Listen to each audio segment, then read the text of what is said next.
বন্ধুরা, আজকে আমরা নতুন একটা রেসিপি নিয়ে চলে এসেছি। দেখুন আমি কিভাবে পটলগুলো কেটেছি, আপনাদের এর আগে দেখিয়েছি। এবার আমি পটলগুলো ভালো করে ধুয়ে রেখে দিয়েছি। এবার কড়াইতে দিয়ে দিলাম তেল। অল্প তেল দিয়ে আমি কড়াইতে চিংড়ি মাছটা নুন হলুদ ভালো করে বেছে ধুয়ে নুন হলুদ মাখিয়ে নিয়েছি। এবার এটাকে আমি হালকা লাল করে ভেজে নেব।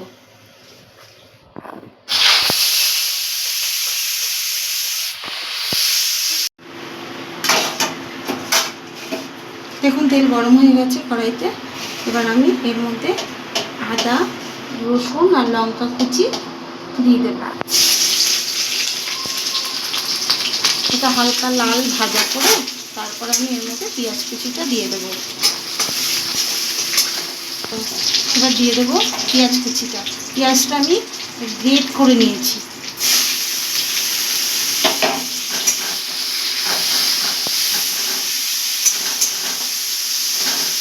দিয়ে দেবো নুন,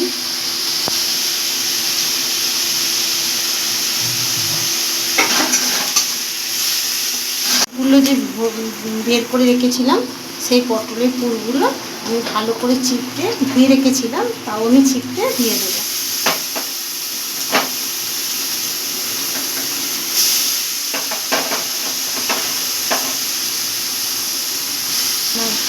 দিয়ে দেবো হলুদ আর দিয়ে দেবো অল্প নুন দেবো, যেহেতু আমি পেঁয়াজে নুন দিয়েছিলাম তাই অল্প নুন দেবো। দিয়ে দিয়ে দেবো আমি অল্প পরিমাণে চিনি। এর মধ্যে আমি আর একটু তেল দিয়ে দেবো। এর মধ্যে আমি দিয়ে এটাকে আমি ভালো করে ভাজা ভাজা করে নেব।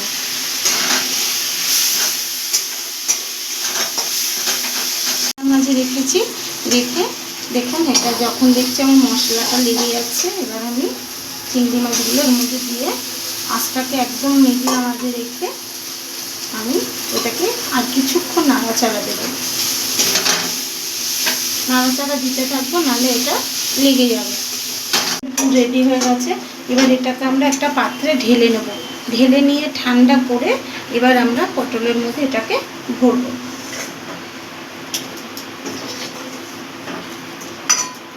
দেখুন এবার পুরটাকে আমি আস্তে আস্তে এর মধ্যে ভরে দেবো। ঠান্ডা করে পুরটা ভরবেন, নাহলে কিন্তু হাতে গরম লাগতে পারে। খুব সাবধানে পুরটাকে ভরতে হবে। দেখুন এইভাবে ঠেসে দিয়ে একটুখানি টাক দেবেন। দেখেন দেখেন ভেতরে ঢুকে যাচ্ছে। দেখুন ভেতরে ঢুকে গেল। এরকমভাবে খুব সাবধানে ভরতে হবে। দেখুন আর একটা করে দেখাচ্ছি আপনাদেরকে।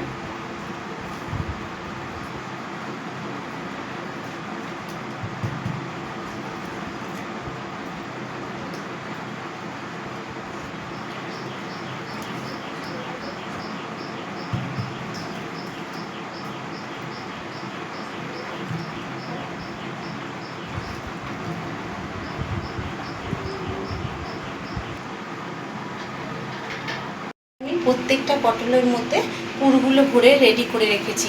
এবার এই পটলগুলো আমি মিডিয়াম আঁচে রেখে তেলে ভেজে নেব। এদিকে কড়াইতে তেল দিয়ে দিয়েছি।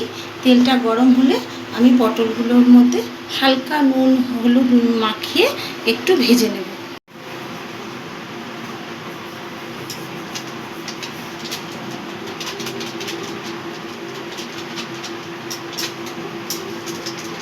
না বেশি নুন হয়ে যাবে। এবার এগুলোকে আমি ভেজে নেব। এগুলোকে আমি আস্তে আস্তে খুব সাবধানে ভেজে নেবো, যাতে পুরগুলো বেরিয়ে না যায়।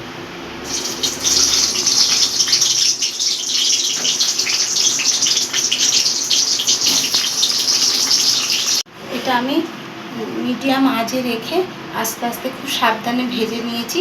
আপনারা পারলে ঢাকা দিয়ে দিয়ে ভাজবেন, কারণ একটা দানা যদি তেলের মধ্যে বেরিয়ে যায় দানাটা ফেটে মুখে চুখে লাগার ভয় আছে। তাই আপনারা মিডিয়াম আঁচে রেখে ঢাকা দিয়ে দিয়ে ভাজলেই ভালো হবে। এ দেখুন আমি হালকা লাল করে এটা মিডিয়াম আঁচে রেখে ভেজে নিয়েছি। কড়াইতে তেল দিয়ে কড়াই দেখুন কড়াইটা গরম করে আমি কড়াইতে অল্প একটু তেল দিয়ে দেবো। অল্প তেল দিয়ে এবার আমি এর মধ্যে সাদা সর্ষে আর লঙ্কা বেটে রেখেছিলাম, এটা আমি এর মধ্যে দিয়ে দেবো। আমি এটাকে বেশি কষাবো না, কারণ সর্ষে বেশি কষালে পিট ফুটে হয়ে যায়। সামান্য পরিমাণে দিয়ে দেবো একটু নুন আর একটু হলুদ। এটাকে আমি একদম মিডিয়াম আঁচে রেখে এটাকে আমি নাড়াতে থাকবো, একদম অল্প আঁচে রেখে।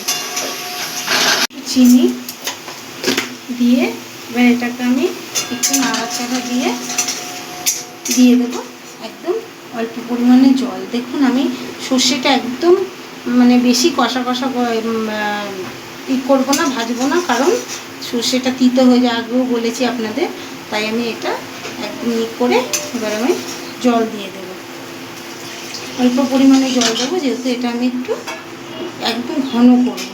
ঝোলটা ফুটলে আমি পটলগুলো এর মধ্যে দিয়ে দেবো। মিডিয়াম আঁচে রেখেছিলাম, 1-2 মিনিট পর আমি উল্টে দেখলাম, এই ঢাকনাটা খুলে দেখলাম যে আমার জলটা অনেকটা টেনে গেছে। তারপরেও আর একটু জল আছে, তাই আমি এটাকে আর ঢাকা দেবো না, আর একটু জলটা টানতে দেবো, যেহেতু আমি আরেকটু মাখা মাখা করবো। দেখুন আমাদের রেসিপি রেডি হয়ে গেছে।